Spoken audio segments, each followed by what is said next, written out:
नमस्कार दोस्तों, स्वागत है मेरे YouTube चैनल इजी लर्न पर। यदि आप इस चैनल पर पहली बार विजिट कर रहे हैं और आप इस चैनल पर नए हैं और अभी तक हमारे चैनल को सब्सक्राइब नहीं किए हैं तो हमारे चैनल को सब्सक्राइब करें, वीडियो को लाइक करें और अपने साथियों के साथ शेयर करें। आज के इस वीडियो में बहुत ही खास टॉपिक के बारे में हम लोग चर्चा करने वाले हैं जो सभी एग्ज़ाम्स के प्रोस्पेक्टिव से काफ़ी इम्पोर्टेंट होंगे। चाहे आप किसी भी एग्ज़ाम्स, रेलवे, बैंक, एसएससी और स्टेट पीसीएस और अन्य राज्य स्तरीय एग्ज़ाम्स की तैयारी कर रहे हैं और उसमें एक प्रॉपर एनालिसिस के साथ क्वेश्चंस पूछे जाते हैं, तो आपका इस वीडियो में स्वागत है। आज हम लोग विटामिन्स जो बायोलॉजी का एक पार्ट है उसके बारे में हम लोग चर्चा करेंगे। उसके इंट्रोडक्शन के बारे में देखेंगे कि विटामिन्स क्या है, ये कितने प्रकार के होते हैं और इसका रासायनिक नाम क्या है। इन सभी के बारे में हम लोग डिटेल से चर्चा करेंगे टेबल के माध्यम से। लेकिन उससे पहले हम लोग ये देख लेते हैं कि विटामिन क्या है। तो साथियों, विटामिन एक प्रकार का कार्बनिक यौगिक होता है जिससे किसी भी प्रकार की कैलोरी, ऊर्जा उत्पन्न नहीं होती है। यह सिर्फ हमारे शरीर में मेटाबॉलिज्म यानी उपापचय की प्रक्रिया को, उसके रासायनिक प्रक्रिया को सुचारू रूप से चलाने के लिए आवश्यक होता है। यह प्रायः दो प्रकार के होते हैं। जल में घुलनशीलता के आधार पर, मतलब घुलनशीलता के आधार पर इसे दो भागों में बांटा गया है। एक जल में घुलनशील और दूसरा वसा में घुलनशील। अब हम लोग देखते हैं, उससे ये सारे देखने से पहले हम लोग एक चीज़ पर और चर्चा कर लेते हैं कि विटामिन्स का आविष्कार किसने किया। तो साथियों, विटामिन का आविष्कार फंक नामक वैज्ञानिक ने 1911 में किया।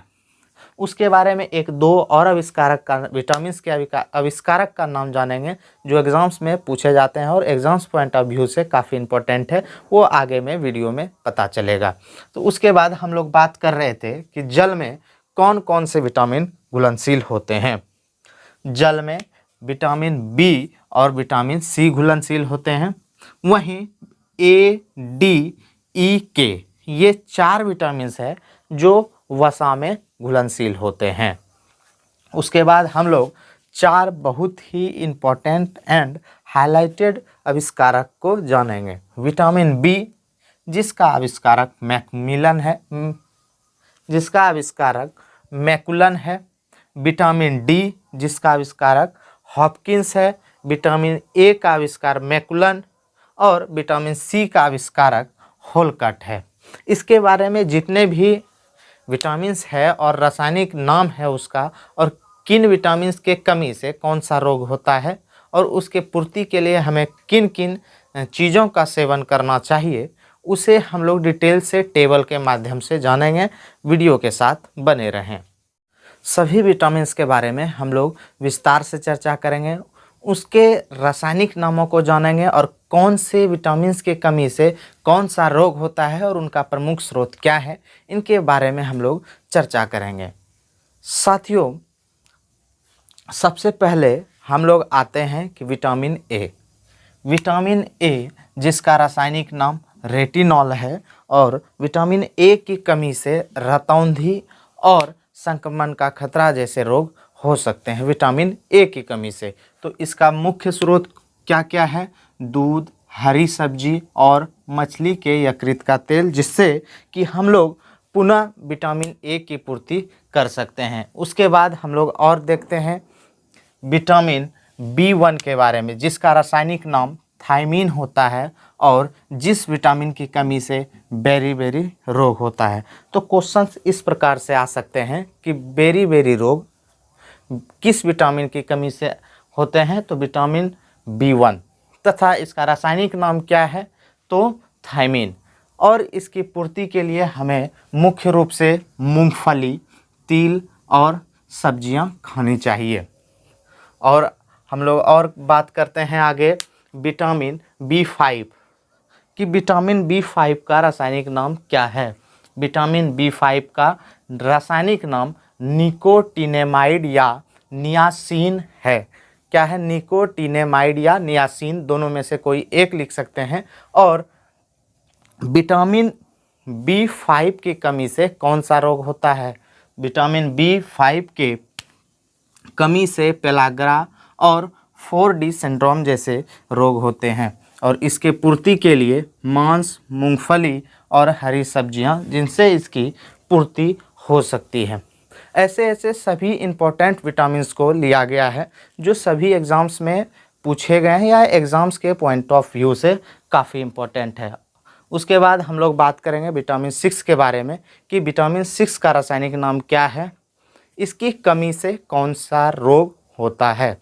तो विटामिन B6 जिसका रासायनिक नाम पायराडॉक्सिन है और इसकी कमी से एनीमिया यानी खून की कमी, मतलब खून में आयरन की कमी तथा त्वचा रोग होती है और इसके पूर्ति के लिए हम लोग यकृत, मांस और अनाज खाते हैं।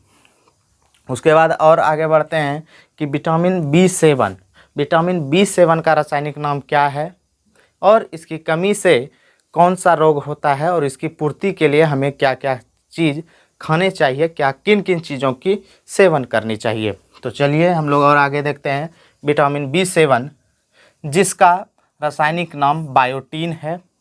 यह बहुत ही हाईलाइटेड विटामिन्स है बायोटीन यानी B7। इनकी इस विटामिन की कमी से लकवा, शरीर में दर्द जैसे रोग होते हैं तथा इसके पूर्ति के लिए मांस, अंडा और यकृत का तेल का सेवन करना चाहिए। उसके बाद हम लोग और एक विटामिन के बारे में बात करते हैं, विटामिन B12। यह बहुत ही खास रूप का विटामिन है जिसका नाम साइनोकोबालामाइन है और इनकी कमी से एनीमिया जैसे रोग होते हैं। विटामिन B12 एक ऐसा विटामिन है जिसमें कोबाल्ट यानी CO पाया जाता है। इन कारणों से भी यह विटामिन बहुत ही खास होता है। और हम लोग आगे बढ़ते हैं और बात करते हैं विटामिन C के बारे में। विटामिन C का रासायनिक नाम एस्कॉर्बिक एसिड होता है। क्या होता है? एस्कॉर्बिक एसिड, जिसके कमी से स्कर्वी, मसूड़ों का फूलना इत्यादि रोग होते हैं तथा इनके पूर्ति के लिए हमें नींबू, संतरा, नारंगी जैसे खट्टे फलों का सेवन करना चाहिए। उसके बाद एक और विटामिन है जिसका नाम है विटामिन D तथा रासायनिक नाम है इनका कैल्सीफेरॉल, जिनके कमी से बच्चों में रिकेट्स तथा वयस्कों में ऑस्टियोमलेशिया नामक रोग होती है तथा इनके पूर्ति के लिए हमें मछली, यकृत तेल और अंडा का सेवन करना चाहिए। इसके बाद साथियों दो और इम्पोर्टेंट विटामिन बच गए हैं जिसके बारे में हम लोग चर्चा करेंगे, वो है विटामिन E और विटामिन K। तो विटामिन E का रासायनिक नाम टोकोफेरॉल होता है और जिनकी कमी से जनन क्षमता की कमी यानी जनन शक्ति की कमी जैसे रोग होती है तथा इससे प्रचुर मात्रा में पूर्ति के लिए दूध, सब्जियां तथा अंकुरित गेहूं जैसे खाद्य पदार्थों का सेवन करना चाहिए। एक लास्ट विटामिन के बारे में बात करेंगे जो है विटामिन K कि इसका रासायनिक नाम क्या है और इनकी कमी से कौन सा रोग होता है। तो विटामिन K का रासायनिक नाम है फिलोक्विनोन। क्या है? फिलोक्विनोन। और जिसकी कमी से रक्त का थक्का ना बनना, मतलब रक्त का थक्का बनना बंद हो जाता है। वो कौन सा विटामिन है? विटामिन K, जिसे हीमोफीलिया रोग कहा जाता है। और इसकी कमी के लिए, मतलब इसकी पूर्ति के लिए टमाटर और हरी सब्जियों का ज़्यादा से ज़्यादा हमें सेवन करना चाहिए। यह वीडियो कैसा लगा हमें कमेंट करके ज़रूर बताइए। कमेंट इसलिए करें ताकि हमें और मोटिवेशन मिलता रहे और हम आपके लिए और भी अच्छे अच्छे कंटेंट बनाते रहें। धन्यवाद।